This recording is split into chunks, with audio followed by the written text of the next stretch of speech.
the head of St. John the Baptist. At a cathedral in France, there's a preserved skull said to be the head of John the Baptist. The macabre relic is on display at the Amiens Cathedral, where it's been kept for 800 years. Legend has it this skull traveled from Constantinople to France after the Fourth Crusade. It was found by Crusader Waldensian while searching through the ruins of a palace in the ancient city. The relic consists of a silver plate embedded with the partial remains of a skull, protected by an orb of transparent crystal. On the plate are Greek letters engraved with the name of John the Baptist. The Crusader supposedly sold the original silver plate so that he could pay to return to France, but he kept the skull, giving it to the Bishop of Amiens in 1206 as a gift. The church was so shocked to have the preserved head of St. John the Baptist that they built the Amiens Cathedral specifically to hold it. The relic remained at the cathedral up until the French Revolution. In 1793, it was kept in the mayor's house as decoration. It wasn't returned to the cathedral until 1816. In 1876, it was attached to a new silver plate based on the old legends. The skull remains on display to this very day. However, its authenticity is highly contested. There is no real way to know if it truly belonged to John the Baptist. There's also no history to explain what happened to the skull between John the Baptist losing his head and it being recovered by Waldensian. The Templar city. The Portuguese city of Tomar has a deep connection with the Knights Templar. A convent was founded here by the Order of Poor Knights of the Temple, as the Templars were officially called in 1118. Construction on the Convent of Christ continued to the end of the 12th century, and it became one of the Templars' most important strongholds. In 1190, it was attacked by the armies of Abu Yusuf al-Mansur, but he failed to take it. In the early part of the 13th century, Tomar became a city of Templars. The Convent of Christ was chosen as their seat of power. It was a strategic point of defense for all the Christian kingdom against the Moors to the south. These days, the Convent of Christ can be seen from just about any angle inside the city of Tomar. It is a monumental castle and one of the last places the Templars held before they were annihilated by the King of France in the 14th century. Nobody knows what happened within the walls of the stronghold, giving the convent an air of mystery. On March 14th, 1319, the Templar order was officially dissolved. Pope John XII established the Order of Christ, converting the convent to their seat of power. What a lot of people don't realize is that when the Templars were being persecuted everywhere else in Europe, they still had a small bit of power in Portugal. Its members and assets weren't destroyed like they were everywhere else, but rather transferred. The remnants of the Templar order became the Order of Christ. Pope Clement V abolished the Templars in 1312, but King Denis of Portugal kept them under his protection. He refused to persecute the former knights, covertly rebranding them as the Order of Christ. This order continued to function from their stronghold at the Convent of Christ in Tomar. They amassed riches that had been lost and rose to great power. They were a huge part of the Age of Discoveries up until 1910, when the Portuguese monarchy finally got rid of them. But they were only abolished for 7 years. In 1917, the President of Portugal made himself the Grand Master of the Military Order of Christ. They joined with 2 other ancient military orders to form a council that still exists today. Did you know that already? Let me know in the comments. Godfrey and the Bear. Godfrey of Bouillon was a military leader during the First Crusade. His exploits would ultimately lead him to become the first European ruler of the Holy Land in history. In 1096, Godfrey joined the First Crusade with his older brother Eustace III and his younger brother Baldwin. Historians don't know what caused him to join the crusade. He never showed any particular interest in the church, nor was he very charitable. He had also supported German rule against the Pope, openly defying the church. Whatever the motivation may have been, he gathered enough money to form an army and marched to the Holy Land. When Godfrey arrived in Constantinople, he had some disagreements with Emperor Alexius Comnenus. The emperor wanted the Crusaders to turn over whatever lands they recovered during battle back to the emperor, who had lost many of his territories. Godfrey was forced to promise that he would not steal any of the emperor's lands. After Godfrey and his army left Constantinople, they acquired the prosperous region of Tilbassar, which had once been under control of the Byzantines. Despite the promise he had made to the emperor, Godfrey did not give the land back.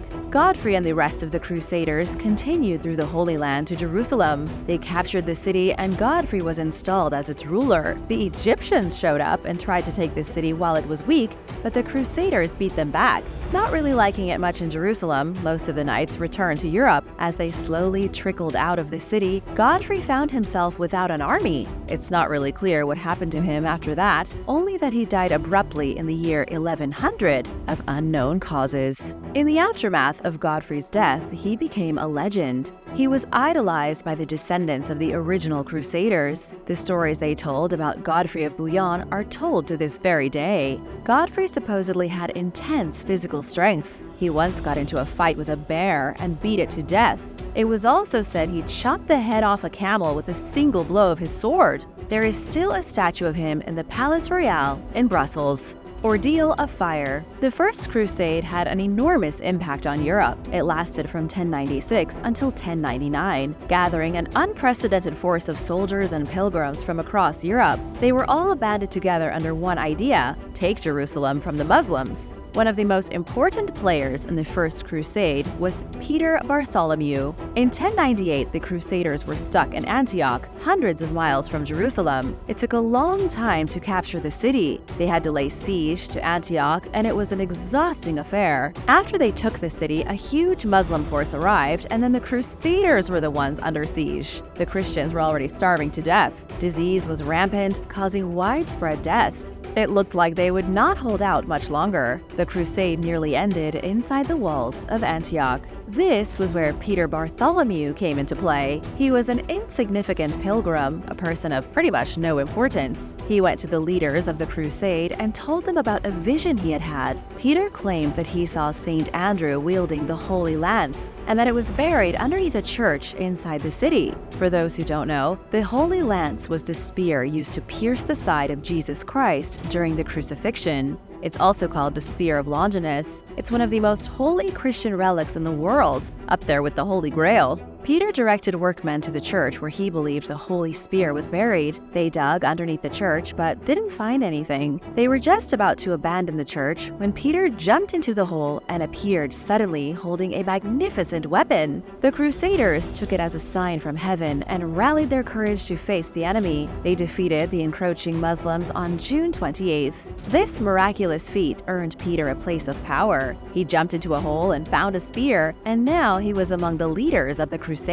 Unsurprisingly, he continued to have visions. He kept relaying messages he received from Jesus Christ and heavenly angels, but he was gaining a bit too much power. His influence was increasing, and there were those who doubted his authenticity. Peter came up with a plan to secure his power once and for all. Peter announced that he would walk through fire. A large fire was to be built, and Peter would pass through the midst of it unscathed. He said that if he passed through the fire unhurt, it would be determined that the Holy Lance was the real deal. If not, he would be burned alive in front of the Crusaders. This kind of thing wasn't that unusual in the Middle Ages. It was known as an ordeal by fire, a test of holiness using flame. Sometimes a person would be burned with a hot poker, then examined a few days later to see if they were healing quickly. The ordeal by fire could manifest itself in a number of ways. On April 8, 1099, two enormous pyres were erected side by side. A large crowd assembled to watch what would happen.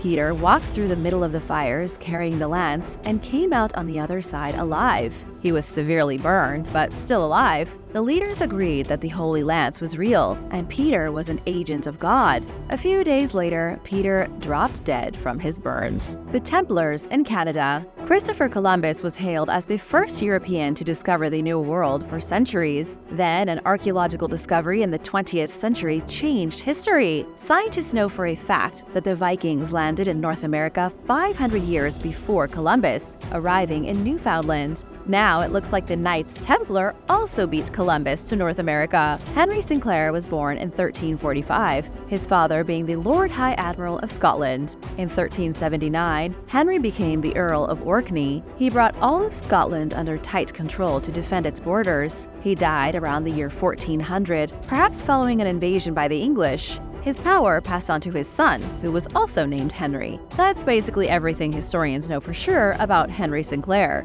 However, he may have done something extraordinary that wasn't written down in his biography. In 1398, 2 years before his death, he may have briefly visited North America. Oh yeah, and historians think Henry Sinclair may have also been part of the Knights Templar. All the information about Henry's trip to North America comes from one source. In 1558, Niccolò Zeno published a series of letters along with a map that described a great journey taken by his ancestors. His ancestors had supposedly traveled to a faraway land in the west in the 1390s. According to the letters, the brothers were shipwrecked near an island they called Frislanda. They were picked up by a ship and carried to Greenland, which at the time had already been discovered. They continued westward until they reached Newfoundland, the same place the Vikings landed 400 years earlier. They were going to explore but encountered hostile Native Americans, so they kept going. They soon came to another piece of land that may have been the Canadian province of Nova Scotia.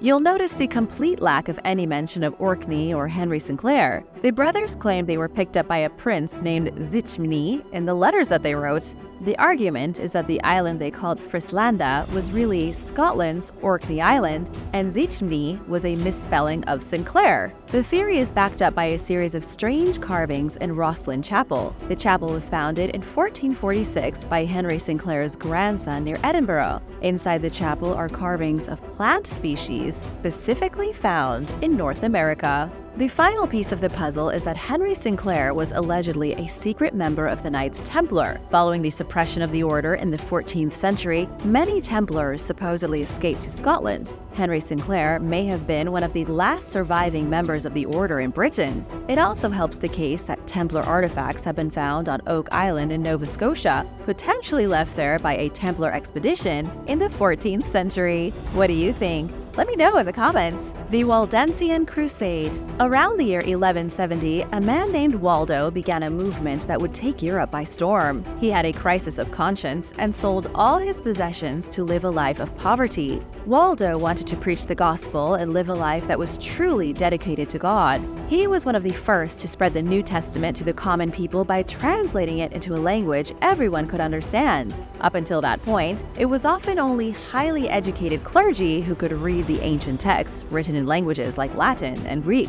Waldo's ideas soon began to spread, and he gained disciples known as the Poor of Lyon. They were a community of poor people who dedicated their lives to voluntary poverty and goodness. Women were allowed to preach. Everyone was to respect their fellow humans. It was all very peace and love. As you can imagine, the church hated it. The group, officially known as the Waldensians, were excommunicated by Pope Lucius III in 1184. The church did not want commoners reading the Bible. They also didn't want anyone acting as a clergyman without formal training or being placed in that position by a church official. The Waldensians continued to preach anyway, so the church started a crusade against them. The Waldensians claimed the only authority was God and the Bible. They said the Roman Catholic clergy had no right to tell them what to do. They were also very outspoken about the corruption within the church. They preached that the superstitious traditions were silly, holy water was dumb, and the doctrine of purgatory was too.